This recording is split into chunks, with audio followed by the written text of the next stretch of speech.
Welcome your host, Caddy Frink, as she leads discussions about substance use disorder and the journey to recovery. You're listening to Redefining Recovery, a recovery revolution.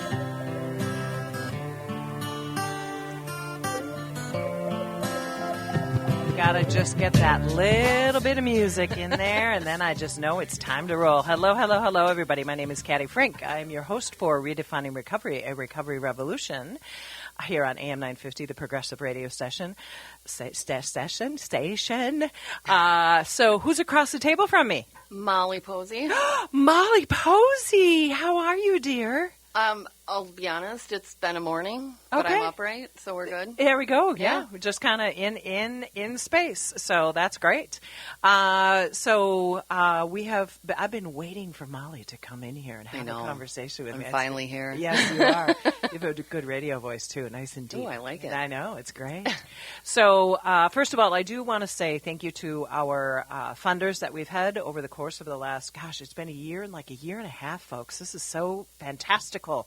Dreams do come true in recovery. That's what I can say. So thanks to some of our generous funders. Some of these have sunsetted, but we always want to give kudos where kudos can be. The Patrick and Amy Butler Foundation, Otto Bremer Trust, Sauer Family Foundation, Hardenberg Foundation, along with many other funders. We've had some donations from people. We've got a couple of corporate people that have come in. And I also want to say thank you to our volunteers that we have at Minnesota Recovery Connection, people that maybe have listened to this show, people who are taking away notes from this. And I just want to let you know we are in interesting times here in the nonprofit world. So I'm never going to not say if you happen to be donating at the end of the year for fiscal year 2025, if you feel as though you want to give to the recovery community or maybe even give to community. Right, Molly? Community in general. We are happy to take your donations. We have no problems with that. We would welcome that. We will send you a thank you letter. We will practically come and kiss your toes. But we are always looking for some resources. So, with that being said, I'm going to start off the way we always start off. So, Molly, even though you had a busy morning, Yes. What is right with you today? I made a decision. I made a good decision. Ooh. That was really difficult. I should have made it last year. But I really tried to make something work. And I made it. And I'm upright after this morning. So that's all I can ask for. Okay. So big decisions are hard. And Yes. sometimes it takes a while, right? It does. It has to do, at work. And, Okay. with work. And it was extremely hard because I have a personal relationship with this person, so it makes it even more difficult to make those tough choices. And but I made it. Okay, so if anybody's watching this on video, I'm looking at her, she's looking at me, and I have no idea what she's about to have made a decision on. So... Oh, what's right with you today, Caddy? go. My God, look at her. Just got to feed the machine. What's right with me today? Let's see. Today I am upright as well. This is a very good thing. I get to be incredibly grateful. Yesterday I was able to celebrate 25 years. So this was on Monday, whenever this show, so that was on December 8th that I celebrated 25 years in recovery. Oh, my God. I know. And I have gotten more... go girl, and thank you for community, and thank you for this and that, and also so proud of yous. And since my mother is gone, my grandmother is gone, my dad is gone, my family is my family that I have of choice. But I just want to say thank you to everybody that ever supported me, that thinks about what recovery looks like from the perspective if I've been able to shine a light on. I am so grateful for everybody who has reached out to me. So that is what I am truly happy about, because having this recovery time, it's wonderful. But then if I look at you and you remember what it was like before and what gets you to that recovery time, there's a lot of memories that come in. And I was kind of wrestling with those yesterday and kind of going, what does that look like? I had to have the consequence of a DWI. I was just telling somebody here at the station, I had to have my car taken away forever from me. I had to go to the workhouse. I had to have an ankle monitor. I had to have I know. You were in the workhouse for a very short time, but I was. And I know, see, it shocks everybody who what? knows me. I know. And it's like, these are our real stories, right? Didn't have my license for a year, had to retest, had to go through it, pay a lot of money back in the day even. So it's like all those things are the reality around my recovery for 25 years. So when I piece it all together, it's like, whoo. So I shocked you a little bit, didn't I? You did. Yeah. But I like it. I know. Sarah at work, I told her that, and she just looked at me with big pumpkin eyes like, you did what? You had what happen? I'm trying to did you have to wear like a jumpsuit type thing or like a... yeah, baby. What color? Oh, orange. I love it. Yeah, that's why I Blondes did look this. good in orange. And I hate orange to this very day. This very day. It is a color. My boyfriend wants to put like an orange something in his place. I'm like, nope. Nope. And he lives in a separate apartment from me. I've said, no, you can't do it.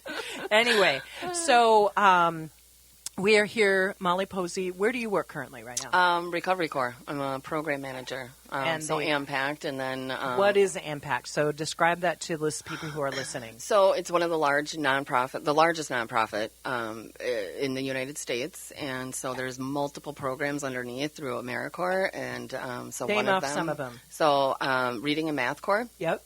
Then there's Heading Home Corps, helping with the unhoused, and then Recovery Corps, helping and training those that are early in recovery, and then they want to get into the field. And so it's a 11-month service term, and the luxury of it and the benefit is being able to coach them on their recovery, give them that support, and get them to the end of their service term with as many skills as possible so they can maintain employment afterwards. And who was part of that program just a couple, 2, 3, 4 years ago? Well, me. Yeah. I'm an alumni. I'm like, who? Yeah, you. What are you trying to say to me? Tell me. So I'm an alumni. Yeah. I served my first service term at Minnesota Recovery Connection. And what year was that? 21, 22. 21, 22. Yep. And I remember her in her little cubicle. Yes. Trying to pull her life together. Oh, my God. It was a disaster, but I made it. No, it wasn't a disaster. Well, it wasn't. I thought it was. And that's the change. Yeah, and the positive reinforcement I got from the office and from Wendy Jones, Caddy Frink, Justin McNeil, the confidence I developed. I finally found my thing. Yeah. I finally felt like I belonged. I'm with my people. And here I am today. Love my job. I'm okay saying that I'm really good at it. As you should. And I've never been able to say that without feeling, like I'm a fraud. Like, don't say that. It's embarrassing. Right. And I can say that, and I'm okay saying it. Well, and you should. I mean, between having done the job that you support people on, now you supervise the people who are doing the job. You've done the job. You know the benefits of it. You better darn tootin' well say that you have confidence, because you're not. It's not like you can. And then you also are a woman in recovery. Yes. Hello. Yes. That's most important. So March, I will be will be 7 years. 7 years. Wow. And it's unbelievable. But at the same time, oh my God, I'm still cleaning up some of my mess, to believe it or not. And the challenges are real. It is. And, one of the things that I describe to people who are listening to this who are not in recovery, and that is people who are in recovery who have had substance use, have some, shall we say, some background. Maybe many of us have. I just sort of disclosed all the background I have. It's a long time ago, but it's still very, very real. Yeah. And the fact is that even people who do not have substance use disorder, who do not have the kind of issues we have, they got stuff they got to clean up too. Yes. And it takes years. So anybody who is struggling with somebody who has got substance use disorder, or have stuff that they did maybe in their youth or in times, it takes time to clean that up. Yes. And it's okay. So when we come back from break, I'm going to have Molly kind of give a little meat on the bones to her I can't story. wait. I know. It's just such a pleasure to have Molly here, because I've been waiting for this moment so that we can be together and talk about this. So thank you for listening to Redefining Recovery Revolution here on AM 950, the progressive radio station. So my name is Caddy Frink, and I will be back with Molly Posey in a flash of a pan of a second. Thank you for listening.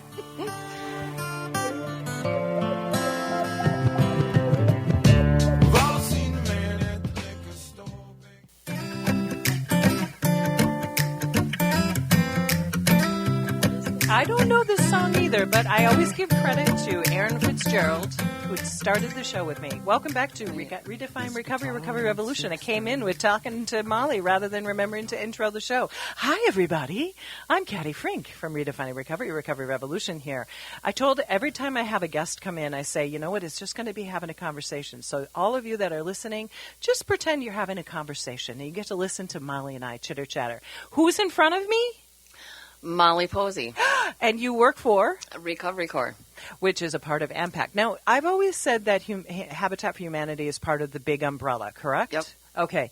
So just Habitat for Humanity? Yeah. No. Not part of the big umbrella of AMPAC? Of AMPAC, no. Of AmeriCorps? Nope, of AmeriCorps. Nope, it's Reading and Math. It's kind of complicated. So Reading and Math Inc. is on the paychecks.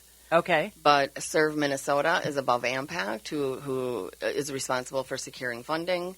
Okay. And then underneath that is AMPAC, and then underneath AMPAC is Recovery all Corps. the programs, all Recovery the programs. Corps reading. Yeah. No wonder why I've been confused all these years. There's many layers. Yeah, I'm still many. confused. When Okay. anybody asks me, I'm But like, you were "God, really please." good there. You kind of see, and I have because I didn't know any better. I've said that it's Habitat for Humanity. But what happens is that people understand that that's a community based. It's a program. Yeah. So now I know how I can differentiate that. Yep. So thank you. You're welcome. Yeah. So Molly, last we left you, Molly was saying that she was an actual member of her Recovery Corps program. But before she got there, I would like you to give us a snapshot of what your substance use disorder, like maybe when did it start? When did it begin to, shall we say, you kind of got off the rails? And then how did you come into recovery and kind of those different phases? Give us a little snapshot. Okay, so, I mean, honestly, it started just the classic, the generic, not generic, but a common, starts in high school. Yeah. I always had to work really hard, different than my brother and my sister, I was treated differently by my mom. And work then it really started, hard. What do you mean by that? Work really hard with grades. Grades. I just okay. felt School like I was a learned challenge. differently. School was a challenge, and it really affected my confidence and my self-esteem. I always felt stupid and lack of support at home. I'm giving you a fist bump, Oh, sister. I was like, what are you doing? Are you dapping me up? No, I'm giving you a fist bump. That's the same thing, Caddy. What's that? Dapping you up is the same thing as a fist pump. Okay, I'm too old. My kids, kids tell me that. Okay, go on. Sorry, interruption. It started in high school. Began smoking weed all the time, going to school, really high, skipping constantly, ended up having to, almost had to repeat 10th grade, but instead my mom used cocaine with the vice principal. And so she had a conversation with him and talked him into allowing homeschooling for my entire 10th grade year. Oh, my heavens to Betsy. But I learned better. It was one-on-one. Okay. I was able to focus more. It was that one-on-one setting where you can work at your own pace. And you didn't have all those distractions, right? Didn't have all the those distractions. humans distracting you. Yep. Absolutely. So it kind of started there and ended up finishing my senior year, and I ended up getting pregnant right out of high school. Okay. So there starts my crappy relationships, and We'll call them troubled relationships. All right, troubled, codependency, trying to define myself through my relationships and accepting treatment that I did not deserve, and I didn't care at the time, honestly. So when you say treatment, you mean being cheating treated on me, being treated poorly. Yep. Certain levels of abuse, but you don't really want to admit it's abuse because it's not physical, and so you think it's not a big deal. You excuse it, and you accept cheating on you and whatnot. So I felt like I handled it really well, though. I never put my son in the middle. Nice. I allowed him to still go to his grandparents' house and for visits, whether his dad was there or not, and kind of accepted that boys are different than women and than girls. I feel like we have to grow up quicker, and it's harder for them to accept their responsibilities. So I did the best I could. Were you using during the time when your son was growing up? Okay, Nope, I did not in the beginning, and then that started later on.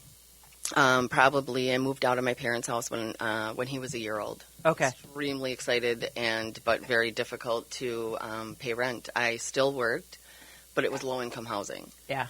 And so I had to pay rent, but then still was looked at by my very small town of 600 people like I was on welfare, which affected me even though I was working 2 jobs. Parents were not supportive at all. They claimed to raise my son, but yet they didn't. I couldn't even get them to babysit. I'd go into town 10 minutes away. By the time I got to Winona, I talk with my hands. I know, you got to quit hitting the table, yeah. Oh, all right. Thanks, Caddy. Yeah. And so it was constant where I would then get to my friend's house and get a call 2 minutes later saying, he's crying, you need to come home. But yet claimed to have raised him. And then when I reached out, my drug use picked up when he was about... What was your substance at that cocaine at that time. Okay. 2 to 3 years. He was 2 to 3 years old. And it got to a point where it was so bad. It affected my job, my parenting, and I was on the couch basically in a fetal position, crying, talking to my mom, and I went to her for help. She came over, and I told her the truth, and she shoved it under the rug and walked out like it didn't even happen. So let me just ask a couple of questions. So what's interesting about your story is that I didn't have a child, but I had sort of a ill mother, and so you were what would be called to a certain degree a high-functioning substance user. You went to work, you did the best you could, you had housing, you had a child, you did everything you knew how to do, but then it all becomes so overwhelming. So the substance then begins to take over, and you ask for help, and then... It's not there. And the thing that I want people to hear, people who are listening to this, I want you to listen to the anguish in this woman's voice, because I can see how hard this was. And when you know somebody or have seen somebody or are related to somebody who is just hanging on by a thread, that is very true. Somebody's hanging on by a thread. And please don't do what you had done to you, which is, oh, we're just not going to look at that. We're going to just, we're going to say other things. Right. So I always try to bring people who are listening into sometimes what the mind of what we have gone through. So when they see it, and rather than judge, it's more like, what do I need to know about these complexities that are going on? Yes. So Mom shoved your use under the rug, and where did we go from there? She ignored, literally she didn't even respond to it. She got up and walked out of my apartment. And devastating. I mentioned my dad, alcoholic, that ran our entire house, and my mom emotionally checked out. And the older I got, my job was to go out and get my dad's bottles out of the car, and it was constant. And then, kind of fast forward, I quit using for quite some time. After it got really, really bad, though, I picked it back up when I met my future husband, and. We met at the bar that I had bartended at for my second job. He walked in. It was 2001, right when 9/11 happened. Oh, boy. He walked into a going away party, and then he came up to me and he said, "Do you want to go do some rails?" And I'm like, "Yes, I do." Really? You had been in recovery, and it was that offer, and you're just off to the races again. Yep. Because your mind. Yep. And so so that was it. And so I picked it back up, but he could put it down. Right. And so he didn't understand it. And so it just progressively got worse. And it got to the point where I could not show up anywhere. I ended up losing my job. And the last day that I would be coming home, I had to move back into my parents' house. And how old are you at this point? Oh, God. I was 20, it was 2003. So I think 23 when I went into treatment. My first time. Okay. My dad approached me, and he took me out for a drive, and he said, "Molly, look, this is the deal. You're coming home at 4 or 5 in the morning with, your shirt covered in Coke, and it's outlining your nose, and you need to get help." Wow, even Dad was saying this to you, the man who you were getting the bottles for. And so I went to my doctor who I trusted, and she helped me get into treatment. And, but then I didn't have anybody to take care of my son. My mom would not take care of him. So my aunt had to come over from Wisconsin, move into my apartment, and take care of my son. He was 4 or 5, I think it was. So I stayed 30 days. I finished successfully. got out, and with 30 days, they told me, they warned me, stay away from your boyfriend, who was my future husband. He will always be the reason That you and the go catalyst that you go back. And I'm like, what the hell are they talking about? They don't know what they're talking about. Treatments never know what they're talking about. Of course not. No. They have Nope. no information Yeah. about how So, recovery or yeah. substance use works. But I had private insurance, so 28 days is all they pay for. Yep. By the time I'm ready to get to work and done being angry, they tell you you're cured, and then out you go. So With no plan, nothing. no continuing No. support, and this Right. is where what we do at Yeah. Minnesota Recovery Connection can be that catalyst. Right. I mean, you are a prime example of you are in private insurance. They're going Yes. to take you 28 Yep. days, not even 30. No, Jeez not- yeah. Louise. And then they say, here, like you said, you're cured. Yeah. You know what, folks? We're barely done with the substance Right. in our system. So that is really one of the reasons why Minnesota Recovery Connection came into existence many years ago, which is what does somebody do in the traditional system, I'm using air quotes, when they're out after 28 days and then they're saying, go do life. And you're like, huh? Mm-hmm. How the heck do I do Right. that? I don't So even know what recovery means at that age. you don't. You mean No. you don't? I mean you're just like flying by the yeah. seat of your pants at Yeah. that point. It's you like, have oh, no support. I mean, honestly, No. my boyfriend thought, he told me before I left that I was, no, that was the second time. He looked at it like he didn't understand because he could put it down. right. So at one point, fast forward when I relapsed again, he told me that I was faking it. I was faking being an addict. And so it Gosh was, golly, yeah. we don't fake this Yeah. stuff. So when I got out with zero support system back in my hometown of Winona, I had made friends and connections in treatment. So I would constantly be driving from Winona to the cities to go to meetings and hang out with these people. Wow. And then I was accused by everybody of using, and what are you doing? So then you're accused of all this. Because And you're going to the city because to you're go going to to the meetings. cities to do what I need to do. And they think you're using And because they think you're you're leaving using town. because I'm leaving. Oh, good heavens to Betsy And people. so that leaves the door open. It's like, why not go back? So You did. yeah, I eventually went back. 30 days. I was 30 days clean outside of treatment. And my drug dealer, who lived right next door to me, Because you were in subsidized housing. who was So actually they- my boyfriend of 2 years that I just broke up with, the one I just told you about. Fast Oh, forward. my. Yeah. Oh, jeez, the plot thickens. The plot thickens. And so, yeah, so I ended up, how I quit was I got pregnant with my future husband. I found out I was pregnant with my second child. I continued to use for, probably a few weeks. That was it. Had my last hurrah, and I stopped for years and years and years. I think I was 30 to 35 when I picked it back up. And that's 30, probably 30, I've yeah. heard that more times than not, that a woman will get pregnant and that there is some sort of like switch that flips in many women, not all women. It's like, I can't do this to Yeah. my child. And that was great. Yeah. You were able to do that. And then Yeah, we ended up getting. I mean, we were married. We did things backwards, obviously. So we moved in together, had a baby first, moved in. Then ended up getting engaged after. We'd been together 8 years before we got married. I mean, we were together 18 years and 3 kids together. And wow. yeah, and so it was great. We probably had 5 wonderful years. We were happy. We were that family. He got along. He was a great stepdad to my oldest son, Damien. And then it just started all falling apart. The more life, kicked in, finances, more kids, and neither one of us had coping skills. So it eventually continued. It started falling apart, and we ended up buying a house and then decided to get married. Well, you really did just do it all backwards. But I you know did. what? You did. You Yep. did it. And then after we got married, I ended up struggling. I started struggling again, kind of not showing up, not coming home. And then it kind of started getting pretty bad. And then I ended up getting pregnant again.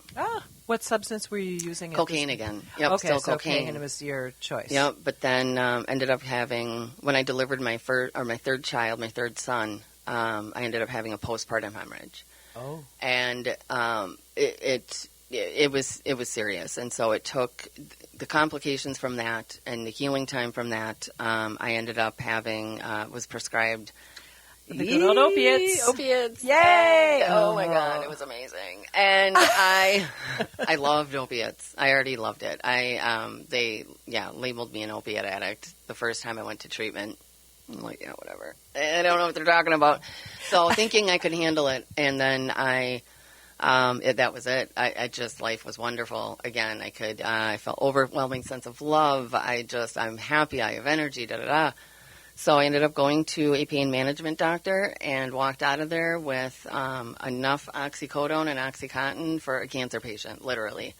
So you literally got wrapped up in God, the yes. entire opiate thing, and they just said, here. Yep.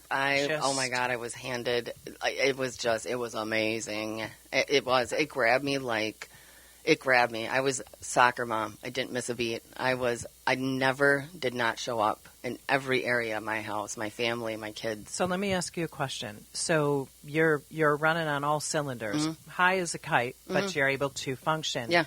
Let me ask you, and this is something that I want people to hear, and that is when you're on the opiates, then you become you need more and more and more and more. What was that like?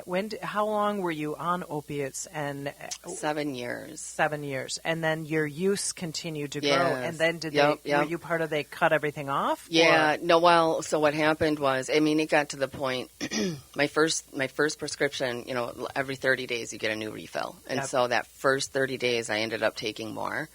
And I ran out like a week early, and the withdrawals kicked in. I didn't even know what the hell was happening. It was so bad, and I would do anything to not feel that again.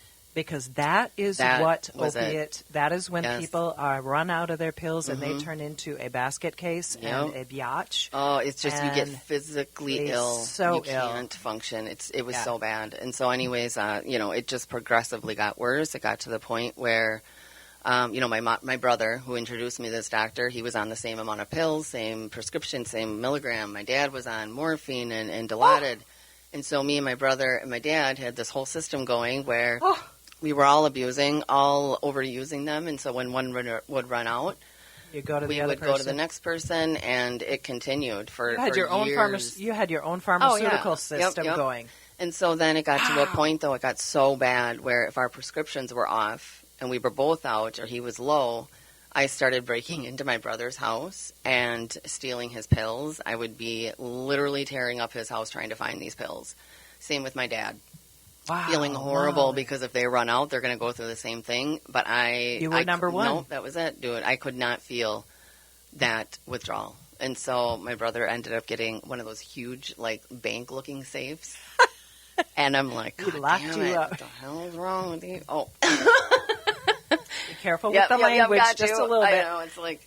So anyways, it got so bad then that towards the end of the 7 years, I was filing false police reports in order to get refills from my prescription or from my insurance company. They will approve a refill if you lost the medication or if you were robbed. And so got really. It was so bad. My big 25-year recovery eyes are looking at you like, what would you do to get more oxy? And this is what you would do. But I went to my husband. He knew this. He started getting a lockbox to try and dole out my pills and help me control it. And I just broke into everything. It didn't matter. Yeah. And then I went to him and I said, I can't do this anymore. Right. I can't. I don't know how to live without them. I need treatment. Help. And he would not do it.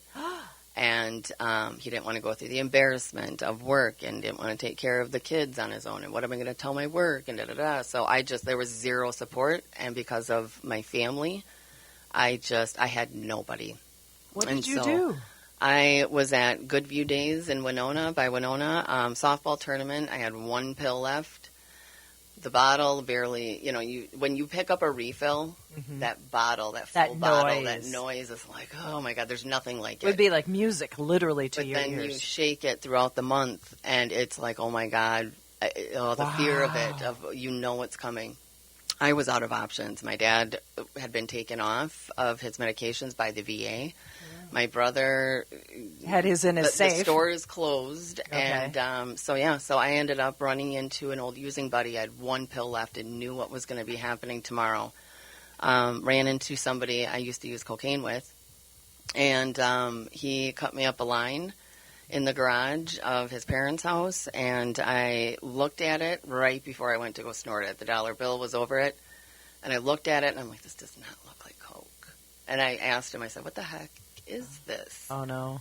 And he said, it's better, don't worry about it. I knew exactly what it was, but I didn't care. It was meth, right? It was meth. Yeah. And that was it. And so I thought it curbed my withdrawals. And so I started trading my pills for meth and was able to control it for about 2 weeks and convinced myself this was better than opiates. I don't mean to laugh. Withdrawals, it's just so crazy. You don't really withdraw from the same meth. way. It's not the same thing. You think you can function.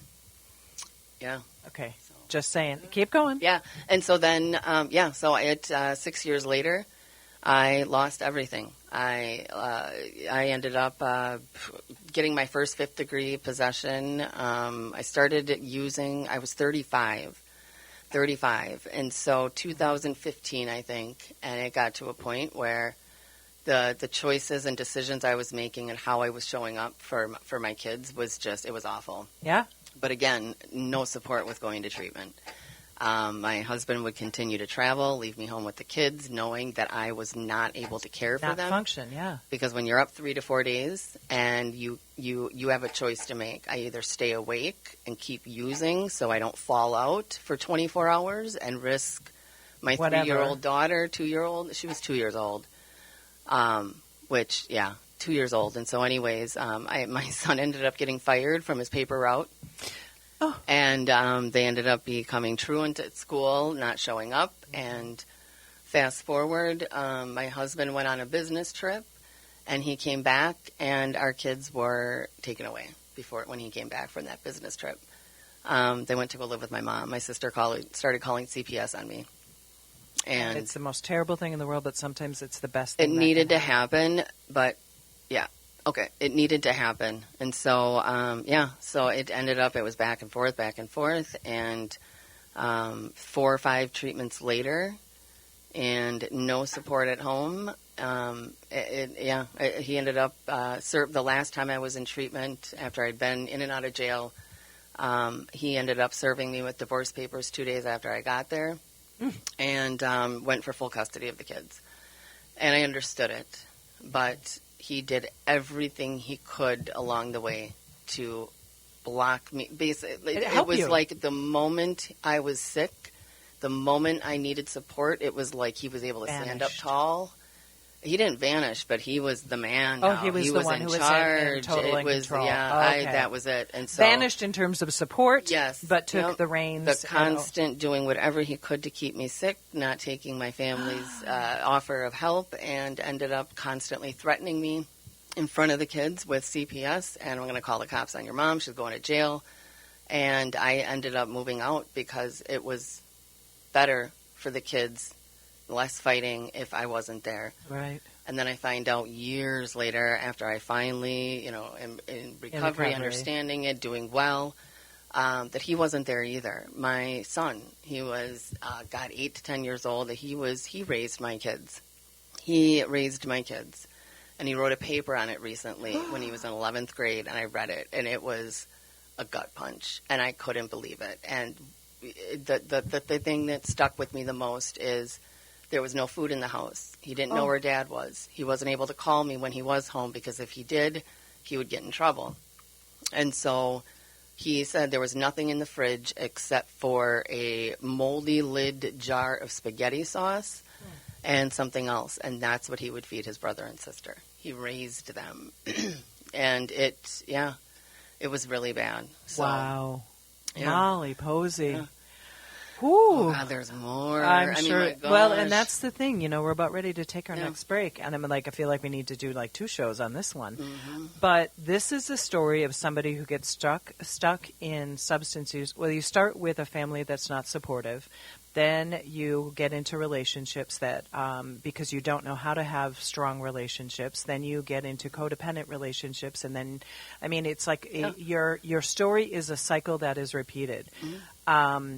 And your story is unique, of course, to you, but it is anybody who's listening to what Molly went through, there's so much there that people have probably heard other people's stories. So when we come back from break, I'm going to have Molly tie this into a bow and then bring us to where she is now. So thank you for listening to Redefining Recovery, a Recovery Revolution here on AM 950. My name is Caddy Frink, and I'm with Molly Posey. And we'll be back in a flash. Thank you for listening. 6 strings, 'cause without it there's no song.